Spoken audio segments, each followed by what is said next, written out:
በንፋስ ስልክ ላፍቶ ክፍለ ከተማ በህገወጥ መንገድ ለገበያ ሊቀርብ የተዘጋጀ ስጋ ተያዘ።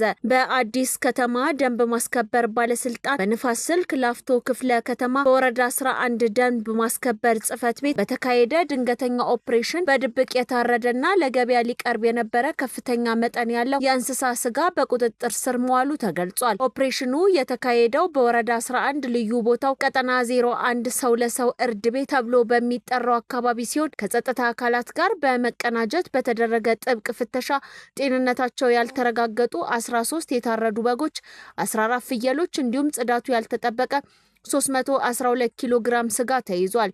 የወረዳው የደንብ ማስከበር ጽፈት ቤት ኃላፊ አቶ ተክሉ ምንዳ እንደገለጹት የተያዘው ስጋ እንዲወገድ ለአዲስ አበባ ቄራዎች ድርጅት የተረከበ ሲሆን ድርጊቱን የፈጸሙ ግለሰቦች በህግ እንዲጠየቁ ተደርጓል ብለዋል። ኃላፊው አክለውም ህብረተሰቡ መሰል ህገወጥ እርዶችንም ሆነ ማንኛውንም የደንብ መተላለፍ ሲመለከት በነጻ ስልክ መስመር 9995 ጥቆማ በመስጠት ከተቋሙ ጎን እንዲቆም መልእክታቸውን አስተላልፈዋል። ተረጂነትን በክህሎት መቀየር ዓላማችን ነው ሲሉ ወይዘሮ ሃናን ሙሐመድ ተናገሩ። ባቡልኸይር 80 ሰልጣኞችን አስመርቋል። ባቡልኸይር የመልካምነት በር የበጎ አድራጎት ድርጅት ተረጂነትን በክህሎት የመቀየር ራዕዩ አካል የሆነውን የ7ኛ ዙር ሰልጣኞች የምረቃ ፕሮግራም ዛሬ በደማቅ ሁኔታ አከናውኗል።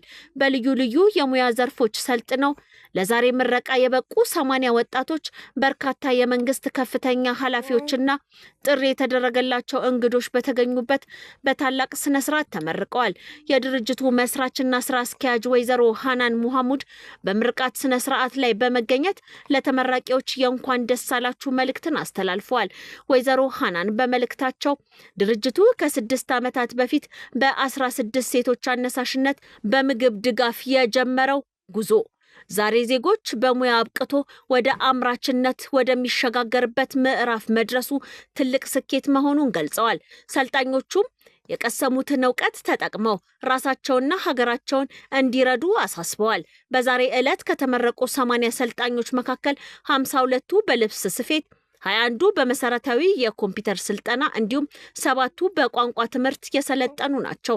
ለተመራቂዎችም እንደየውጤታቸው ማበረታቻ እንዲሁም የልብስ ስፌት ማሽንና የገንዘብ ሽልማት የተበረከተላቸው ሲሆን ይህም ወደ ስራው ዓለም በቀላሉ እንዲቀላቀሉ ትልቅ እገዛ እንደሚያደርግላቸውም ተጠቁሟል።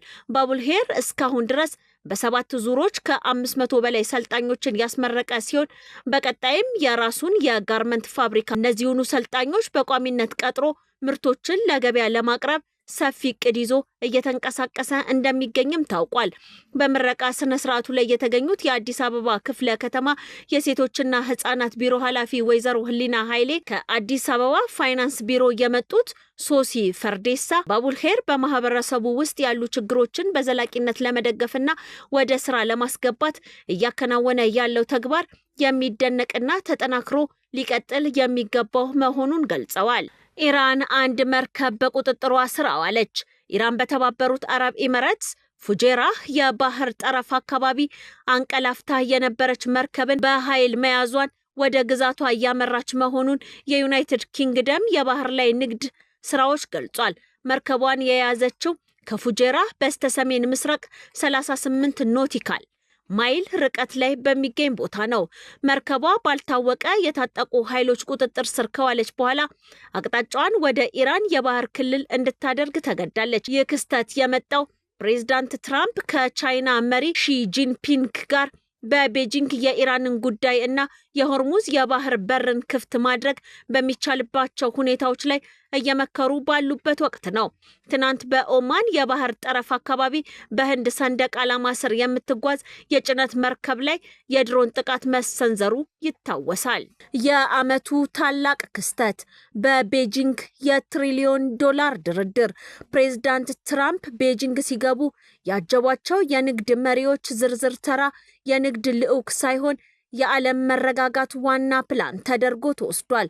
በፋርስ ባህረ ሰላጤ የአሜሪካና ኢራን ግጭት ጥላ ያጠላ ባለበትና የዓለም የንግድ መስመር በስጋት ላይ በወደቀበት በዚህ ወቅት እንደ ኤሎን ማስክና ጄንሰን ሁአንግ ያሉ የቴክኖሎጂ ባለቤቶች ከትራምፕ ጋር መገናኘታቸው በጦርነት ፋንታ በንግድ ትስስር ሰላምን ለመግዛት የታለመ ትልቅ እቅድ ነው። በተለይም ኤሎን ማስክ ለቴስላ ሹፌር አልባ መኪናዎች ቴክኖሎጂ ፍቃድ ሲጠይቅ የኒቪዲያ መሪ ጄንሰን ሁአንግ ደግሞ የ50 ቢሊዮን ዶላር የቺፕ ገበያውን ለማዳን የአሜሪካን የደህንነት ፕሮቶኮል ተገን አድርጎ ከፍተኛ ድርድር እያካሄደ ይገኛል።